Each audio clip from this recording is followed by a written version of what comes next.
As you know, they consider them hostages. They talk about them as hostages, but there are approximately 28 dead people, mostly young, mostly men, but and boys. I mean, boys. The one woman talked about her baby. Her baby's 25 years old, but you know, to her it's her baby, and we're bringing them home. We're getting everything, and to those parents, the dead young man is just as important as though this person were alive. It's amazing. I've never seen anything quite like it. I've been very much involved. I've never seen anything quite like it. But it's really peace in the Middle East. And you remember October 7th was terrible, but also from the Hamas standpoint, they probably lost 70,000 people. That's big retribution. That's big retribution. But at some point, that whole thing has to stop, and we're going to see to it. Gaza is going to be slowly redone. You have tremendous wealth in that part of the world by certain countries, and just a small part of that, what they make will do wonders for Gaza. And I think you're going to see some tremendous countries stepping up and putting up a lot of money and taking care of things. But there's tremendous spirit like I haven't seen, and even the news. I won't call it fake news for this purpose, because they really were very fair today, I must tell you, in all cases. But they covered it very well. They covered it very fairly. Everybody loves it. Everybody. People that were never giving us a fair shake, frankly, they can't even believe it. They're so they're amazed by it. A lot of people are. But it was just everything came together. I think the attack was very important on Iran, because let's say that didn't happen, they'd probably by now have a nuclear weapon. Numerous nuclear weapons, and therefore, even if we signed a deal, there'd be a big dark cloud over it, and it wouldn't be the same thing. So Iran's different, but Iran wants to work on peace now. They've informed us, and they've acknowledged that they're totally in favor of this deal. They think it's a great thing, so we appreciate that, and we'll work with Iran. As you know, we have major sanctions on Iran and lots of other things. We would like to see them be able to rebuild their country too. But they can't have a nuclear weapon. So I want to express my tremendous gratitude to the leaders of Qatar, Egypt, and Turkey for helping us reach this incredible day and for being there. They were there with us all the way. And of course, as you know, Saudi Arabia and Jordan and so many. I will tell you, President Erdogan was personally involved in dealing with Hamas and some of the others. He's been great. They've all been really amazing. Indonesia's been amazing. Indonesia's been fantastic. The whole world has come together for this. People that didn't get along, people that didn't like each other, neighboring countries that frankly didn't like each other, but now it's just this moment in time. So we look forward to welcoming the hostages, like you can't believe, home to their families, and that'll take place early next week. We hope Monday or Tuesday. And all Americans should be proud of the role that our country has played in bringing this terrible conflict to an end. And I want to thank, some of the people, JD, you were fantastic, and Pete, you were great. Marco was fantastic. Some of you were very much involved. I'm looking around. So indirectly, I think almost everybody in this room was involved. Susie, I want to thank you very much. You were incredible. You've done an incredible job. So, and yes, John, what you've done was invaluable. CIA, John Ratcliffe, and he's done an incredible job. So I want to thank you all, and if I'm missing anybody, I apologize, but you've been amazing. And then you have Steve Witkoff, who worked so hard. And you remember we settled 7, this is number 8, we settled 7 wars, or major conflicts, but wars. And this is number 8. And the one that I thought would be maybe the quickest of all would be Russia-Ukraine, and I think that's going to happen too. But in the meantime, they're losing about 7,000 people a week, and that seems pretty bad. They're losing mostly soldiers, young soldiers. They go out to war and they they're getting killed. And while it doesn't affect us in a lot of ways, we've got a big ocean in between, you don't want to see that happen. It was a big mistake. That war should have never happened. It would have never happened if I were president. So we're here this morning for a cabinet meeting as my administration continues to deliver for the American people, despite the radical left lunatics that shut down our government. You have Democrats that they've lost their way. They have no leadership. We don't even know who to deal with over there. At least they know who to deal with. We have no idea who we're dealing with over there. It's like they have no idea what they're doing. Republicans have voted repeatedly to pass a clean, nonpartisan bill to reopen government at the same funding levels. We're not going to do anything only good for health care. We're really, I think, become the party of good health care. And they keep using health care as a cudgel. They want to try and get everyone thinking about health care. We're the ones that are saving health care.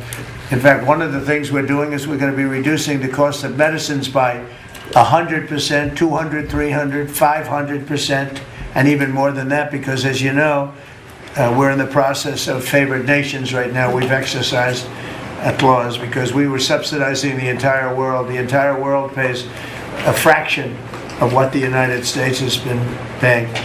And we've already, numerous Pfizer and other companies have already signed, and other countries are a bigger problem because they've been getting a subsidized rate.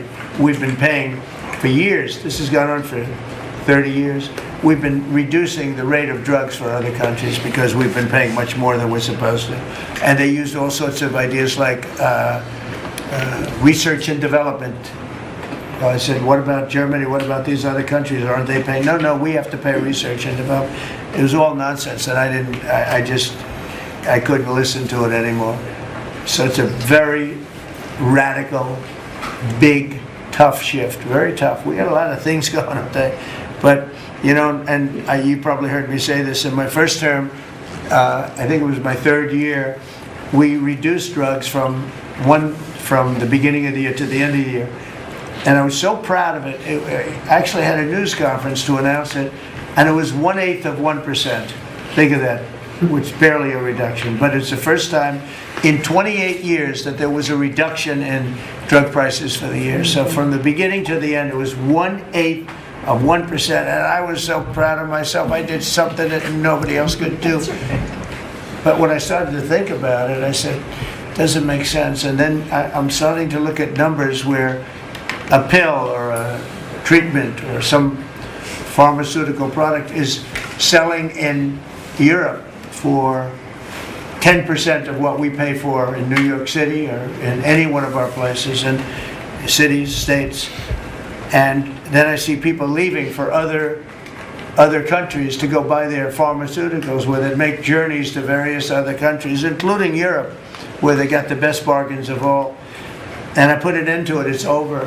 And now we're, in major, I guess, disputes, but we're winning the disputes by a lot. With the countries, a couple of countries said, we won't do this. I said, well, it's unfair that we're paying 10%, and, you're paying just a fraction of what we're paying for the same product made in the same plant. And they said, well, we're not going to do it. I said, that's okay. You don't have to do it. But I'm going to put a tariff of 9% or 7% or whatever the amount of money is, and I'm going to put a tariff on your country for the amount of money that you're taking advantage of us for. No, you guys. I said, yeah, I can do that. I'm going to do that. And they would immediately agree. And it'd make the tariff substantially more than the number we're talking about. And they would immediately agree. So we have the consent, I think, Bobby, of every country, essentially. They know that if they don't do it, we're going to put a tariff on for double the price, and then they're going to do it. So we never had that before. You never had anybody in here that knew what the hell they were doing, I'll be honest. It really it makes me angry. Because for years and years, and this started many years ago, and basically we subsidize the world. So this is going to have a huge positive impact on Medicare, Medicaid, even Social Security. But anything where there's pharmaceuticals, drugs involved, it's going to have a tremendous impact. So we're going to get drug reductions of 100%. I told you 1/8 of 1% that I was proud of myself. Now you're going to get 100%, 150%, 200, 300, 400, 500%. You're going to get the biggest drug reductions that you've ever seen. And they're already, I guess they're starting to kick in, but we've made deals with numerous companies and we're going for the full board. We want whatever the price is. So that would mean that the world price, because the world is bigger than the United States, a lot more people, but the world price will go up a little bit and our price will come down a lot. So if a pill sells for $10 in London and $100 here, the pill will go to $20 in London and $20 for us. It's pretty simple. And that is a number that nobody can even fathom. It's a little like tariffs. Nobody knew how big they were. Nobody knew until they started seeing the trillions of dollars that have come in. I don't know why they didn't understand it. It's something they should have understood. We were taken advantage of for years with tariffs, and now I don't want to say we're taking advantage, but we've become a very strong country because of the money that's coming in. Republicans have voted repeatedly to pass a clean, nonpartisan bill to reopen our government, and remember, at the same funding levels both parties have supported in the past. So the radical Democrats have chosen to put the economy of our country. We have the best economy we've ever had. We had the best economy in my first term, but we have an economy that's blowing it away, and we have the Democrats that are trying to obstruct. They don't want to have a good economy. I don't think they want to have a good country. That's why they try and stop our law enforcement from doing what we did in Washington, D.C. Washington, D.C., we have a great, safe, beautiful capital right now. Beautiful. It's so safe. You can walk down the street. Numerous people standing before me were mugged. And you're not going to get mugged anymore. We have a safe capital, one of the safest. We took it from one of the most unsafe places to one of the most safe places in the country. And we also beautified it, and we're in the process of doing even more so. So we're very proud of our capital. Again, we were embarrassed by our capital. A lot of people being killed. They'd come from Iowa, Indiana, Florida. They'd come up, and they end up getting shot. They're not getting shot. We moved out 1,700 people approximately, right? Approximately 1,700 hardened criminals, career criminals. They moved them out. So Chuck Schumer and Hakeem Jeffries and the congressional Democrats are holding the entire federal government hostage. I will tell you, a lot of Democrats want to get this thing open too. They do. They're calling us, and they just want to get it open. And all we're doing is saying, just play the same thing until we get it straight. And they don't know how to go about it. I mean, and the problem is we really don't know who the hell is leading the Democrats. You have this AOC. I don't know her at all, but I watched her the other day. She said, well, if they want, they could come to my office. That's not leadership, you know.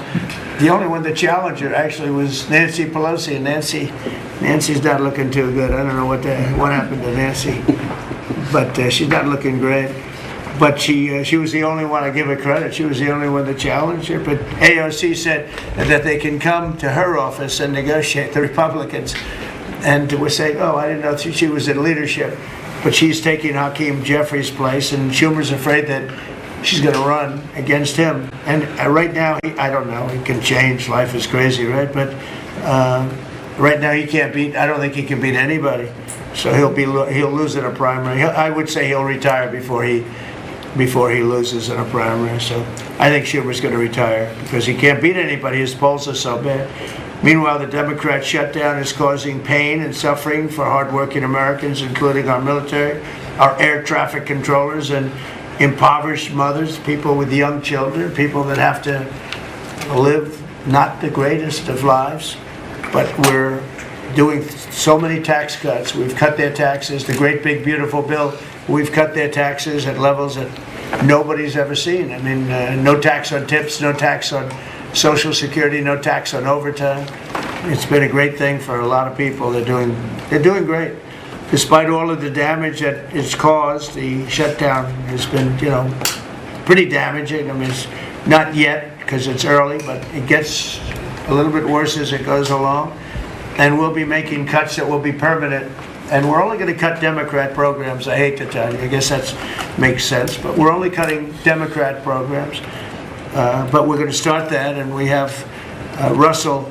We can talk to you about it if he wants to, but we'll be cutting some very popular Democrat programs that aren't popular with Republicans, frankly, because that's the way it works. They wanted to do this, so we'll give them a little taste of their own medicine. But Chuck Schumer proclaimed this morning that every day gets better for them.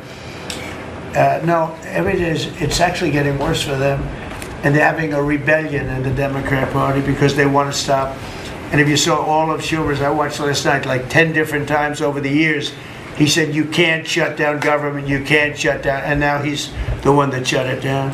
So this is a confession that he's acting not to serve the people, but to serve the partisan interests of his party. And I don't think he's serving them well because they're way down. Look, they just lost an election in a landslide. You know, it was interesting. I watched Kamala, who's a sad figure. I watched her the other day saying, the election was very close. I said, no, the election was a landslide. We won the popular vote by millions. We won the Electoral College by, I think, 312 or 315 to 220 something. But there's another one that we won that's probably, that's why when you see the maps are completely red. It's counties. The counties, we won at 2,505 to 525. So 2,500 to 525. That's called one of the greatest, biggest landslides in history. And that's one that people are using now as a primary. But literally, when you see it colored in, the entire country is red, representing Republicans. So, you know, they go around, they just lie. They just lie. And everything's a big lie with them. Well, the other side, and the other thing I don't understand is, Christie, I looked at crime numbers in Chicago. They're through the roof, and I have a governor who stands up every day and tells us how wonderful Chicago is. It's just a lie. It's like a con job. It's like Gavin Newsom. He says how well he's doing in California, and they're doing terribly. Population's getting smaller, people are leaving, and other people are coming in, and, you know, I wouldn't say it's an even trade. While the other side is focused on playing games, the Trump administration is focused on creating jobs, bringing down prices, and we've really brought them down a lot. That's the other thing. We're bringing down prices a lot. We're bringing down grocery prices, but the big thing is energy. When you bring down energy, everything comes down, and the energy prices are way down. I see we're down to about $61 now a barrel, and what gasoline's going to be, I think gasoline's going to be below $2 at some point in the pretty near future. It's very low, much lower than it was under Sleepy Joe. And we're restoring law and order in our country. We're restoring it here, but we're restoring it right now. We're in Memphis. We're going to Chicago. We're going to other cities. Many governors are asking us to, including Democrats are trying to ask. I don't know what the big problem is. If I were a Democrat governor, I'd be saying, whatever you can do to get crime down, I'll take anybody. You can bring them in I don't care who it is. A lot of people said that. They interviewed women, these beautiful women in Chicago, black women with a MAGA hat, a red hat. They said, we don't care who he brings in here, but this place is really dangerous. We just want crime to stop. It's true. They don't care. You know, they don't differentiate between the National Guard and the Marines. They don't care. They'll take anybody. And that's the way it is. I mean, they want what we did in D.C., they want to happen to them. And it's happening in Memphis already. I see in less than a week, the numbers are really good. And it'll be great, and it will fix that. We'll go to various other places, and we're going to be stopping crime in our cities. And that's a great thing, and we won't get credit for it, but it's a great thing. We've launched a historic campaign to take back our nation from the gangs and the street criminals, violent repeat offenders, illegal alien lawbreakers, domestic extremists, and savage, bloodthirsty cartels. And very little, by the way, is coming in by water, in case you haven't known. The drugs aren't coming in by water. In fact, we can't even find any boats in the water anymore. We had boats, we were like a subway train loaded up with drugs. Every single boat that you see getting taken out kills 25,000 Americans. Think of that. Because it's pretty tough stuff. but it kills 25,000 Americans. So when you hear that, it's no longer tough. But here in Washington, we've deployed federal law enforcement and National Guard to restore public safety, and we're working to replicate that in numerous places all over the country. And we have a very powerful military. We have a very powerful National Guard. I want to thank the governor of Texas, who has been, as usual, great. Governor Abbott, he gave us 400 troops without even a question. And we have other governors likewise doing what has to be done because they know we have to confront crime. We're directly confronting the sinister threat of left-wing domestic terrorism and violence, including the terrorist group Antifa. You saw that yesterday. We had a news conference. Antifa's out of control in Portland and other places, but mostly Portland in the case of Antifa. And we had people that were really badly affected by them. It was terrible. So one of those things, but we're knocking the hell out of them. And we're looking for the people that are funding them, and those people are going to be just as guilty as the people that smack people over the head with a baseball bat. And I'd like now to ask Attorney General Bondi and Secretary Noem to discuss this a little bit and tell where we are. And then we'll go around the room. We'll go quickly. We're going to go quickly if we can because we have a lot of things to do, including I won't be spending that much time here because I'll be leaving fairly soon for the Middle East. And I'm very honored to be involved with that, I'll tell you. It's a great thing for our country. People are so happy about it. I've never experienced anything quite like it. I've never seen such universal praise for being able to do something. No, it's something that nobody thought was possible, and we're going to end up having peace in the Middle East. Who would have thought? So, Pam, could you start, and then Christy, please. Sure, President Trump, and despite the Democrats' shutdown of our government, our law enforcement officers are out there working without paychecks, round the clock, to keep and make America safe. Secretary Hegseth and I were recently in Memphis. We had 1,100 law enforcement officers in one room with us.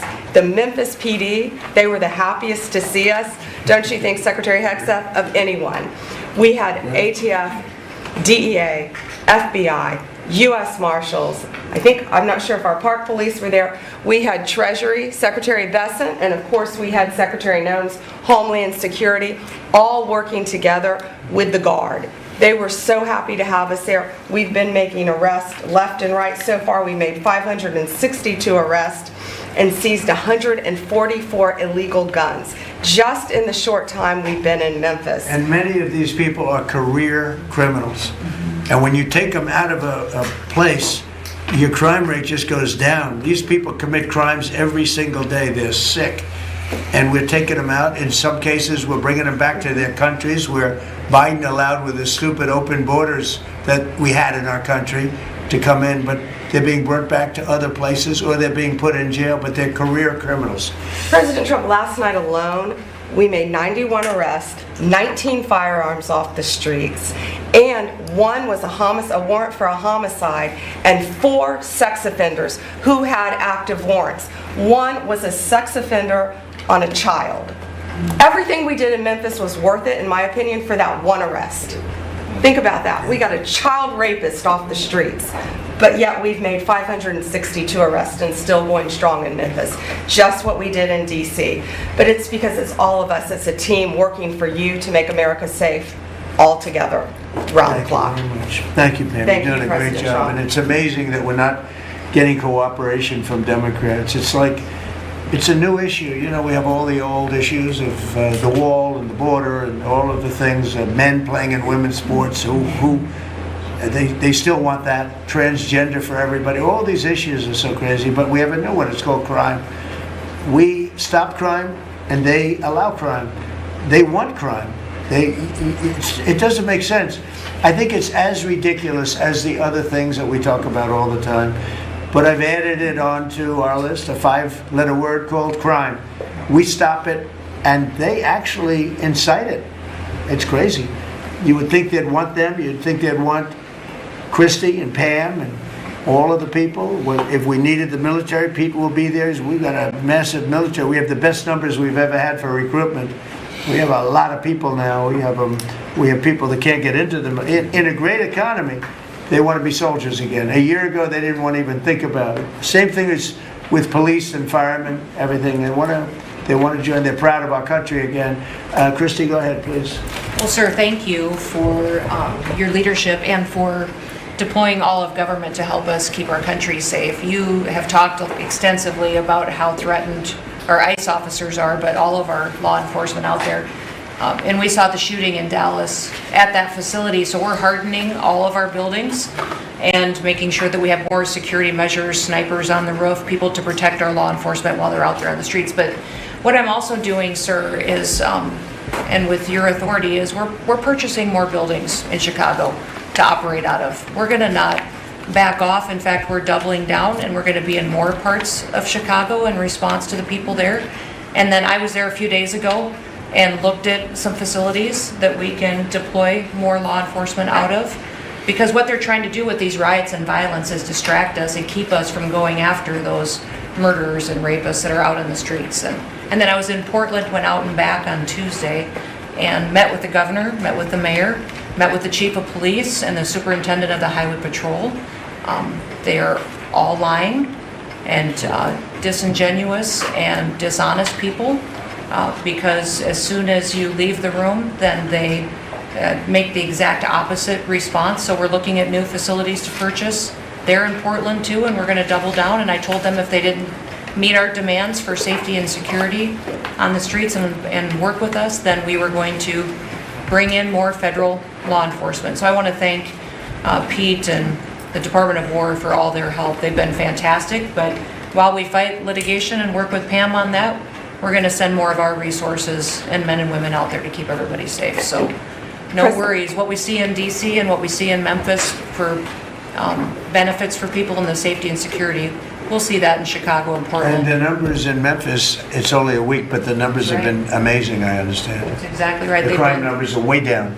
Fantastic, and it shows what a partnership can be between local law enforcement and the federal government. And if we have to do it the hard way in Portland and Chicago, we will. But the people demand And the President safety. Trump, my lawyers are in court right now as we speak for you, arguing in Chicago and Portland to keep them safe, to bring in the guard.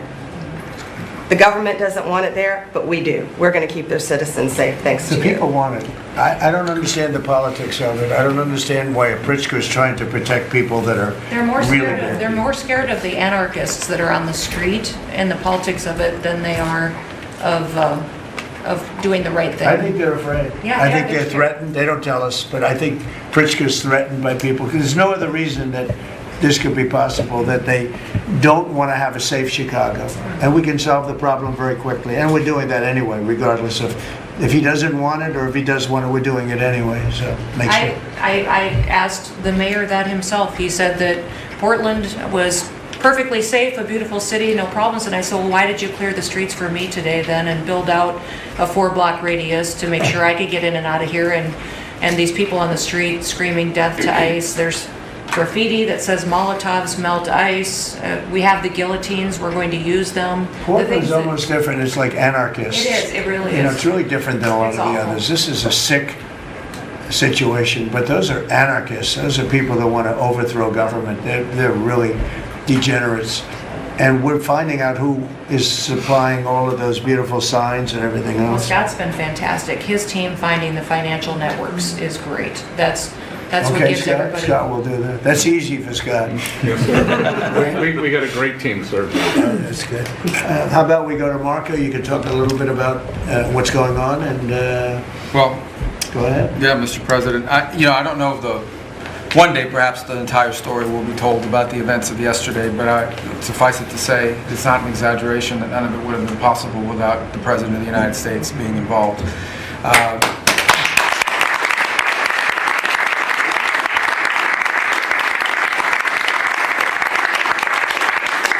It really began with your trip to the Middle East, where these relationships were forged with partners in the region, personal relationships, close relationships that created the foundation where all this was possible. Where I think this really took a turn. Remember, a month ago, no one thought this was possible. Where it really took a turn about a month ago, less than a couple weeks ago, is when we were at the United Nations, and you convened a historic meeting, not simply of Arab countries, but of Muslim-majority countries from around the world, including Indonesia was there, Pakistan was there, and created this coalition behind this plan. Then on that following Monday, you met with the Prime Minister of Israel here, and that plan was presented. And then, of course, our great negotiating team followed up on it. In the interim, again, perhaps the stories will be told, perhaps they will never be told. The President had some extraordinary phone calls and meetings that required a high degree of intensity and commitment, and made this happen. And I think what's important to understand is that yesterday what happened was really a human story. There's a geopolitical aspect to it, there's no doubt about it. It creates the conditions for Gaza to one day be a normal place again, and people to have a better life, and Israelis to be safe.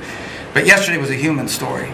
And because of the work you put in, and honestly, there is not only is there no other leader in the world that could have put this together, Mr. President, but frankly, I don't know of any American president in the modern era that could have made this possible. Because of the actions you have taken unrelated to this, and because of who you are and what you've done and how you're viewed. And this weekend, because of that, at some point very soon, we are going to see 20 living human beings emerge from the darkness into the light for the first time in 2 years.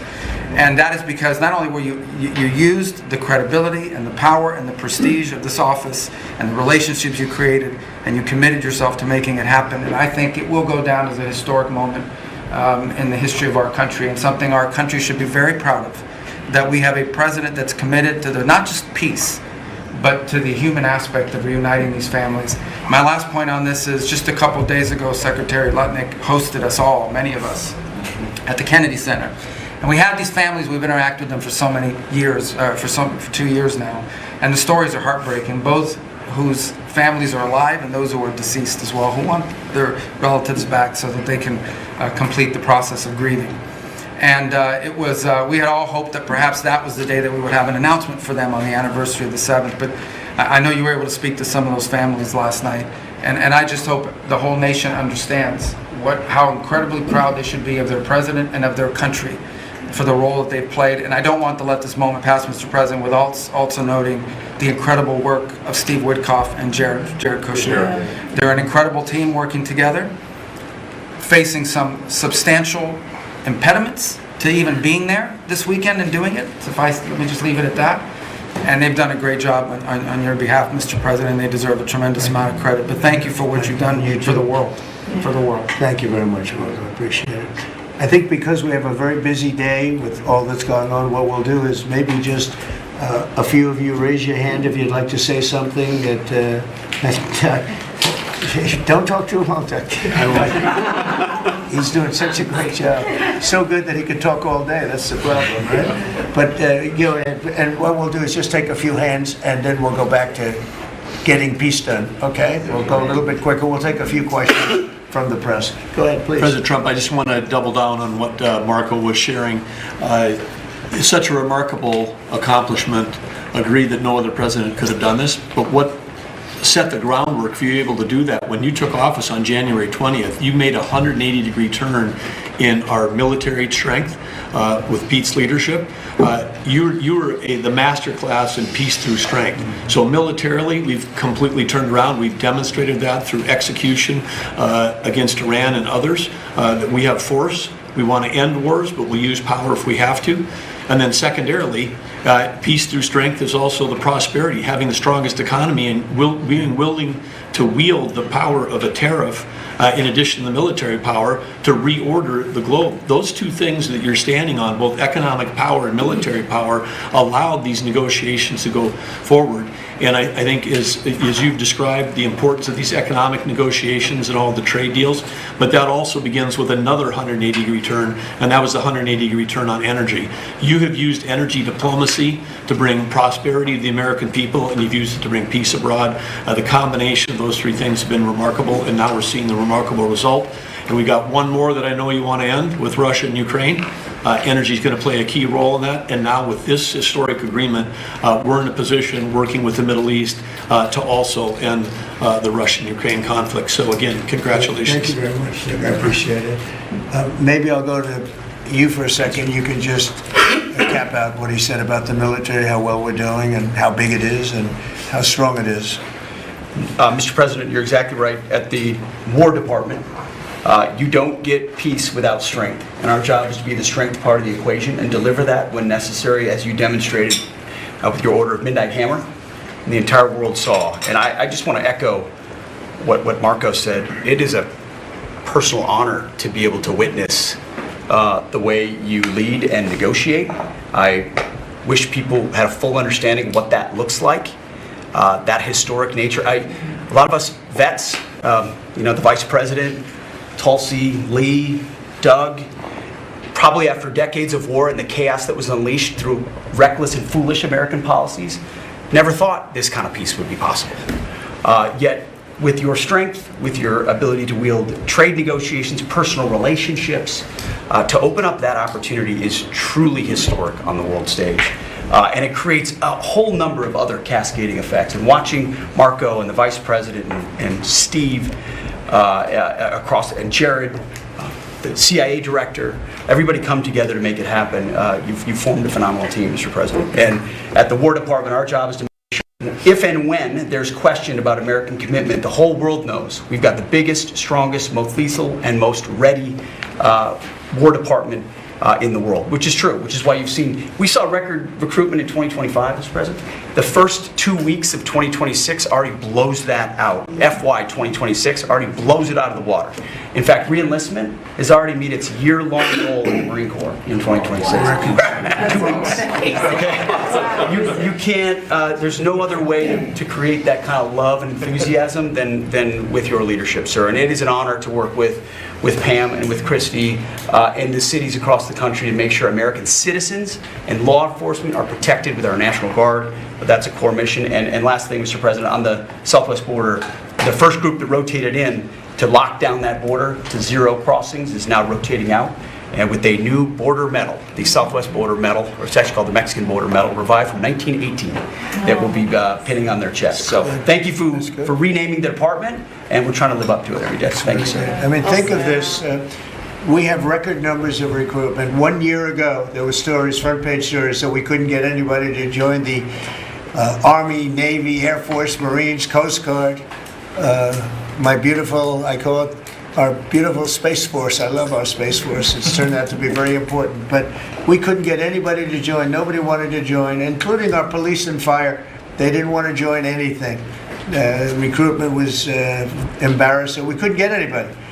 And now we're brimming. Now it's, and they're getting in based on merit now. A soldier's a soldier. They come in now based on merit, not based on woke stuff that anybody can qualify. You have to qualify for jobs. You have to qualify for certain types of jobs. And it's amazing. So we were embarrassed a year ago. Think of it, a little bit more than a year ago.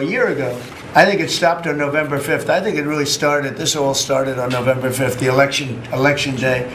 But now everybody wants to be in. We have an overabundance, and maybe we should raise it a little bit. I don't know. I like that idea, sir. But we could raise it. But we have so many people want to join, and they're proud of our country again. JD, could I ask you to say a few words? Yes, sir. So just a couple of things. Mr. President, first of all, congratulations on yesterday. It was a big day to Marco, to Susie, to the entire team. But in particular, viewing it from this perspective where for months, the fake news media attacked you, attacked the entire team, attacked your approach. You know, the definition of insanity is to do the same thing again and again, expecting a different result. The reason we're here is because the president actually charted a different course with a different team. He vested a lot of authority in Steve Witkoff in particular, and that's why we're here. It's because you did something different, and I think it's important to recognize that. I also think the president, Marco mentioned the president's personal touch being a big part of this. The one thing I would say is obviously the president of the United States, a New York real estate billionaire, one of the most famous New Yorkers in the world, has a lot of interaction with a lot of people who are very pro-Israel. I think that was an important set of experiences and life experiences that he brought to the table. He also, of course, knew one of the most famous Palestinians in the world, Chuck Schumer, and I think without that background of knowledge, it would have been impossible to get us to this. Second thing I would say, just on Chuck Schumer, the president mentioned this, that Chuck Schumer said this has been very good for us this morning about the shutdown. One of the things that we talked about before all the media came in, and that all of us are going to work on for the rest of the day, we've been working on for days, is how to make the shutdown as painless as possible on the American people. So while Chuck Schumer brags about this being good, and I think the president is right, it's not good for him politically as much as he might think that it is, it's causing real consequences for the American people. There's a low-income food program, the WIC program, that my mom actually used when I was a baby. That program is about to be underfunded, and it's about to get cut off because Chuck Schumer won't open the government. We have troops. The Secretary of War mentioned how well we're doing on recruitment. We're trying to figure out how to pay our troops because Chuck Schumer is shutting down the U.S. government. There are veterans benefits that are going to suffer. There are Americans that are going to suffer because Chuck Schumer refuses to do his job. So while we're all celebrating this incredible success that we've had on the world stage, the country could be doing so much better if Chuck Schumer did his job and opened the government. Every single Republican, except for Rand Paul, has voted to open the government. A few moderate Democrats, to their credit, have voted with us to open the government. We just need 5 more Democrats to come to their senses and let the people's government serve the American people. I hope that they'll do that. Thank you. Thank you, sir. Chris, please. Yeah, to follow up on that point, Mr. President, the Democrat or Schumer shutdown did not begin 8 or 9 days ago. It began 8 or 9 months ago with your inauguration. For the first time in American history, every Senate confirmed appointee who are our deputies to run our department, every one of them has been filibustered. One of the critical parts of my department is the National Nuclear Security Administration. It maintains, manufactures our nuclear weapons and our engines for nuclear submarines and nuclear aircraft carriers. We are a key supplier to Secretary of War Pete Hegseth. They filibustered, the Democrats filibustered the leader, the administrator of the National Nuclear Security Administration, would not let him come into my department until the Republicans 2 weeks ago changed the Senate rules so they could confirm him and we could have a leader. They filibustered the leadership, now they're filibustering the funding. In the next 6-7 days, we're going to run out of funding, and the retooling of our nuclear stockpile, the ultimate guarantor of our sovereignty, is going to be underfunded, and we're going to have to slow down and creep to us crawl these efforts. Just incredibly irresponsible for Schumer to worry about his own reelection and not the 340 million Americans that count on the efforts of our military and all of our departments. It's truly offensive, and we need to bring it to an end as soon as possible. Let's open the government back up. And you're doing a great job. Thank you very much. Bobby, did you want to say something? You got a lot of things happening. A lot of things. A lot of very positive things, actually. Mr. President, I'm glad you're getting bipartisan accolades on the Mideast Peace Agreement. You should also get bipartisan accolades on the MFN agreement. It is an historic agreement that's going to benefit every hardworking American. It's going to lower the price of drugs for every American. By the time this administration is over, we will have 95% of the drugs in this country will be the lowest price in the world. It immediately begins to affect Medicaid, Medicare, Social Security, the other government programs. I remember when I went through the confirmation process, and the principal preoccupation of the Democrats during that process was whether I would continue the IRA negotiations on drugs. The Democrats negotiated 10 drugs. I'm supposed to negotiate every year 15. The 10 that they negotiated, they claimed to get a 22% reduction, but it was a lie. It was 22% under the list price, which was actually higher than the price we were getting. So Medicaid, Medicare ended up paying more for those drugs than they were paying beforehand. They only got a benefit on one drug. One was tied. 8 of them were lower. So they should be applauding what we're doing now. We're doing something that every administration, Democrat and Republican, has been saying that it was going to do for decades, and you got it done because you understood the power of the tariffs. That we had leverage over these companies. And you did it in a way which you asked us to do, to negotiate in a way that was not going to stifle innovation, that was going to make sure that those companies could bring their production home, and they are doing that. And it was a profound success. It will affect every American for 100 years. And you should be getting bipartisan accolades on that. I'll say one other thing about Tylenol, only because of this. This morning before I came in here, somebody showed me a TikTok video of a pregnant woman at 8 months pregnant. She is an associate professor at the Columbia Medical School. And she is saying, F Trump, and gobbling Tylenol with her baby in her placenta. And the level of Trump derangement syndrome has now left the political landscapes, and it is now in the realm of pathology. And a mother could overwhelm millions of years of maternal instinct to put her baby at risk. And all you have to do is look at the studies which you and I talked about. It's not dispositive that causes autism. It is so suggestive that anybody who takes this stuff during pregnancy, unless they have to, is irresponsible. There are 15 rodent studies. Every one of them shows if you give it to the mother, the babies, and particularly the male babies, have profound neurological and behavioral changes. There is a study from Johns Hopkins on cord blood where they divided women into 3 categories: those who had the least acetaminophen in their cord blood, and those who had the most. The ones with the most had 3.6 times the rate of autism in their children. The middle category had 2.2 times, so it's a dose-related response. And there are dozens of studies that show the countries that use the most with the highest level of autism.